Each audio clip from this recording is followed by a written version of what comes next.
শীতের মধ্যে এক মাওলানা বাজান ওয়াজ করতেছে, একটা লোক বাড়ির মধ্যে থেকে ওয়াজ শুনতেছে।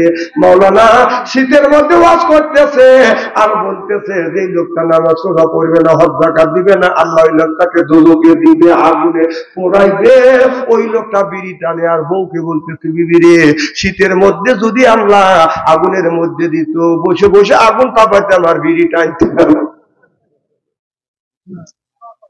এর সাথে কোরআনের মাহফিলের সাথে মস্কারি করে। কি করে কি করে না, কি করে কি করে না। আমার ভাইরা, এখনই জন্মগত মানুষ না গুণগত মানুষ? জন্মগত মানুষ। যেরকম কি গত? জন্মগত মানুষ। আর আমরা জন্মগত মানুষ হতে চাই না, আমরা হতে চাই গুণগত মানুষ। সুবহানাল্লাহ, একটু জোরে কর।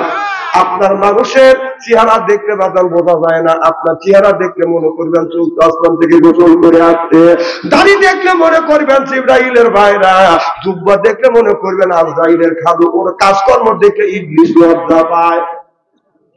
আছে না নাই?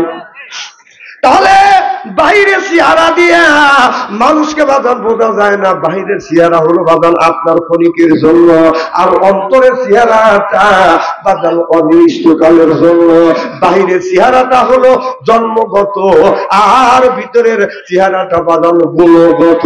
সিল্লে কন্যার হাওয়া। তাহলে আমরা জন্মগত মানুষ হব না, গুণগত মানুষ হব। কথা কয় না? আমার কথা কি বোঝা যাচ্ছে? তাহলে কথা উত্তর দেন না কে? আমরা জন্মগত মানুষ হব না গুণগত মানুষ হব? গুণগত মানুষ। সুবহানাল্লাহ। কারণ জন্মগত মানুষ হলো আবু জেহেল। এই আবু জেহেল জন্মগত থেকে বাদান ভালো, ওই লোকটা এখনো বাদান ভালো হতে পারে নাই। আমার বাইরে আমার আবু জেহেল বাজারে গেছে, বাদান বাজারে যা দেখে একটা সুন্দর একটা উট বিক্রি করতেছে। আবু জেহেল হলো বড় নেতা। যখন এইটা বাদান বিক্রি করতেছে, আবু জেহেল বলতেছে, ভাইজান এই উটের দাম কত? 500 দিরহাম। আবু জেহেল বলে, এই উটটা আমি নিব, তোমাকে আমি 550 দিরহাম দেবো।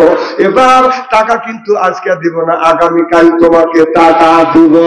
এবার লোকটা মনে মনে চিন্তা করলেন, আমি গরিব মানুষ। আবু জেহেল হলো মক্কার ভিতরে সবচাইতে বড় নেতা।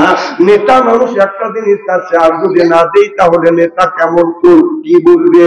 আমার বাইরে আমার টাকা ছাড়া বাকিতে বাজার উত্তবাদান দিয়েছে। পরের দিন লোকটা যখন আপনার উটনির টাকার জন্য গিয়েছে, আবু জেহেল বললো, আজকে দেব না, আগামী সপ্তাহে দেব। আবার লোকটা আগামী সপ্তাহে যায়, বলে আজকে দিব না, আগামী সপ্তাহে দিব। এইভাবে বাজার ঘুরাইতে 6টা মাস পর্যন্ত লোকটাকে বাজার ঘুরাইছে। আবু লাহাবের কাছে বাজার বিচার চাইছে, আবু লাহাব বিচার দিতে পারে নাই।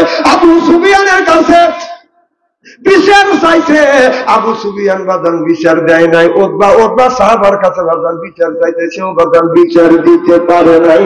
একজন বাজান খারাপ হইলো, খারাপের মধ্যে ভালো মন্দ আছে না নাই?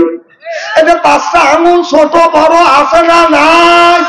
মানুষ খারাপ আছে, খারাপের মধ্যে বাদাল ভালো মন্দ আছে। উদ্বার সাহাবা এরাই দুইজন বলতে, শুধু তুমি যদি টাকা নিতে চাও, আবু জেহেলের কাছ থেকে জীবনে টাকা তুমি তুলতে পারবো না। টাকা যদি তুলতে চাও, ওই যে বসে আছে মুহাম্মদ সাল্লাল্লাহু আলাইহি সাল্লাম, বিশ্ব নবী, ওনার কাছে যা বলবে ওনাই যদি তুলে দিতে পারে। তাছাড়া মক্কার ভিতরে কোন মানুষ এই শেষরা আবু জেহেলের কাছ থেকে টাকা তুলতে পারবে না। আমার কথা কি বুঝতেছে? আমাদের সমাজের মধ্যে শেষরা লোক আছে না নাই? আমার ভাইরা, এবার আল্লাহর নবীর কাছে যাইয়া লোকটা সালাম দিলেন, আসসালামু আলাইকুম ইয়া রাসূলুল্লাহ, ইয়া হাবিবাল্লাহ, আমার সালাম না। আল্লাহ নবী বললেন, কে তুমি? আমাকে সালাম দিলে তোমাকে চিনি না। আমি এই মক্কার মধ্যে একজন গরিব মানুষ, তবে হুজুর আমি আপনার কাছে আসছি, একটা বেকাদায় পড়ে গেছে। কয় কি বেকাদা? কয় 6 মাস আগে আমি আবু জেহেলের কাছে একটা উটনি বিক্রি করছি, আবু জেহেল কালকে দিবে, দেওয়ার কথা বলে বলে 6 মাস হয়ে যাচ্ছে, আবু জেহেল টাকা দেয় না। আবু লাহাবের কাছে আমি অবজেকশন করছি, আবু সুফিয়ানের কাছে আমি বিচার প্রার্থী হয়েছি, উতবা সাহাবার কাছে আমি বিচার পাইছি, কেউ বিচার দেয় না। কেউ টাকা তুলে দিতে পারে নাই। তবে আমাকে একজন লোক বলল, দুইজন লোক বলল, ওই যে ওই লোকের কাছে যাও। পাইকে দেখা দিছে উতবা আর উতবার সাহাবা। এই দুইজন দেখা দিলেন আমার বিশ্ব নবী আপনার ওই যুবককে নিয়ে আবু জেহেলের বাড়িতে যা বলে, চাচা আপনি কি বাড়িতে আছেন? আমার নবী যখন দেখেছেন আবু জেহেল বাদাম দৌড় ঘরের মধ্যে থেকে বের হয়ে আসছে, কি বাতিজা তুমি আমার বাড়িতে কি শুনে আসছো? বলে চাচা এই ছেলেটার কাছ থেকে 6 মাস আগে কি আপনি উট নিয়েছেন? বলে হ্যাঁ উট নিয়েছি। কয় টাকা কি দিয়েছেন? কয় টাকা আমি দেই নাই। কয় চাচা তাড়াতাড়ি করে এই যুবকটা টাকা দাও। আবু জেহেল বলো বাতিজা অপেক্ষা করো, আমি ঘরের মধ্যে থেকে টাকা নিয়ে আসি। আবু জেহেল দৌড়া ঘরের মধ্যে থেকে বাদাম টাকা এনে আমার নবীর হাতে তুলে দিলেন। আমার নবী টাকাটা নিয়ে ওই যুবকটাকে বাদাম ওই গরিব মানুষের দিলেন, যিনি উট বিক্রি করছে। কয় দিরহাম বিক্রি করছিল? কয় 500। আপনার 550 দিরহাম। কয় 550 দিরহাম কি পেয়েছো? কয় পেয়েছি। এবার আমার নবী বলল তুমি চলে যাও। এবার উতবা সাহাবা আবু লাহাব এরা যা বলতেছে, আবু সুফিয়ান বলতেছে আমরা টাকা চাইছি, ছেলেটাকে টাকা দেও না। আর মুহাম্মদ সাল্লাল্লাহু আলাইহি সাল্লাম মাত্র তুমি টাকা দিলে। এবার আবু জেহেল বলল আমি যা দেখছি তোমরা তা দেখো না, কারণ মুহাম্মাদের পাশে এমন একটা বিকট একটা আকার ধারণ করেছিল, আমি যদি টাকা না দিতাম মুহাম্মদ সাল্লাল্লাহু আলাইহি সাল্লাম তখনই দুনিয়া থেকে আমায় বিদায় করে দিত। চিল্লাবান আল্লাহু আকবার। আবু জেহেল ছিল জন্মগত, আর হরজে তো আমার ছিল বাদান গুণগত। আবু জেহেল বাদান আবু জেহেলের চাইতেও আপনার আবু জেহেলের চাইতো আপনার ওমর ফারুক সবচাইতে বাদাম দুর্দর্শ ছিল। আমার নবীর মাথা কাটার কথা যখন বললো মোহাম্মদ সাল্লাল্লাহু আলাইহি ওয়াসাল্লামের মাথা কাটো, 100টা লাল পুরস্কার দেওয়া হবে। আবু সুফিয়ান বলে আমার পক্ষে সম্ভব না। আবু লাহাব বলে আমার পক্ষে সম্ভব না। সব মানুষ বললেন নেতা সাহেব আপনি যান। আবু জেহেল বলল আমার পক্ষে সম্ভব না। মক্কার ভিতরে বড় বড় নেতারা তারা বললো আমার পক্ষে সম্ভব না। আর হযরত ওমর বলল 100 যদি আমাকে লাল উট দাও, এর বিনিময়ে মুহাম্মদ সাল্লাল্লাহু আলাইহি সাল্লামের মাথা কাটতে আনবো। নাউযুবিল্লাহ একটু জোরে বল।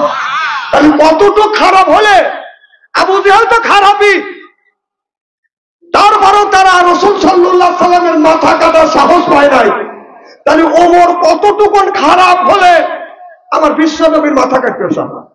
আমার কথা কি বুঝতেছেন আমার ভাইরা? আমার আবু জেহেল যখন এই ঘোষণা দিলেন ওমর বড় একটা তরবারি আমার নবীর কাছে বাদাম চলে গেল। অনেক ঘটনা, এই ঘটনা বলা আমার উদ্দেশ্য না।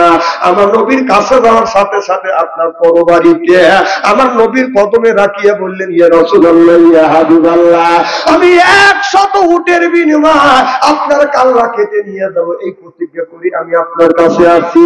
আপনার আচার আচরণ আপনার চেহারা দেখে আমি মুগ্ধ হয়ে গেছি। নবী গো আমার বাবা মা আপনার কদমে কুরবান হয়ে যায়, আর মুহূর্ত দেরি নয় আমাকে কলমা পড়িয়ে দেন লা ইলাহা ইল্লাল্লাহু মুহাম্মাদুর রাসূলুল্লাহ সাল্লাল্লাহু আলাইহি